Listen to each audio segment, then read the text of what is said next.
एक छोटे से गांव में रामू नाम का एक गरीब किसान अपनी पत्नी सविता के साथ रहता था। रामू बहुत मेहनती था, लेकिन उसकी जमीन कम उपजाऊ थी, इसलिए उसकी फसलें बहुत कम होती थी। इससे उसकी और उसकी पत्नी की जिंदगी बड़ी मुश्किल से चलती थी। एक दिन रामू बहुत उदास होकर घर लौटा। उसकी फसलें इस बार भी अच्छी नहीं हुई थी और उसके पास खाने के लिए भी कुछ नहीं बचा था। उसने सविता से कहा, हमारी हालत दिन ब दिन खराब होती जा रही है, मैं अब और क्या कर सकता हूँ। सविता मुस्कुराते हुए बोली, रामू, हमारी गरीबी हमारे हाथ में नहीं है, लेकिन हमारे कर्म और हमारा विश्वास हमारे हाथ में है। हमें मेहनत और ईमानदारी से अपना काम करते रहना चाहिए, भगवान हमारी मदद जरूर करेंगे।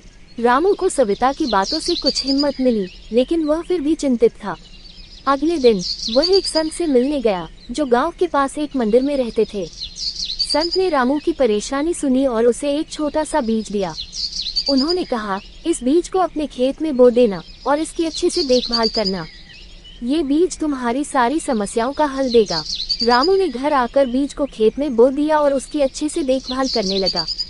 समय बीतता गया और उस बीज से एक बड़ा सा पेड़ निकला, लेकिन पेड़ पर कोई फल या फूल नहीं थे, जिससे रामू थोड़ा निराश हुआ। फिर एक दिन अचानक से उस पेड़ पर ढेर सारे फलों का गुच्छा लग गया। जब रामू ने उन फलों को तोड़ा तो देखा कि वे सामान्य फल नहीं थे, बल्कि सोने के थे। रामू और सविता की खुशी का ठिकाना नहीं रहा। उनकी सारी गरीबी खत्म हो गई और वे खुशहाल जीवन जीने लगे। रामू ने समझा कि संत ने उसे सिर्फ एक बीज नहीं दिया था, बल्कि मेहनत, धैर्य और विश्वास का पाठ भी पढ़ाया था।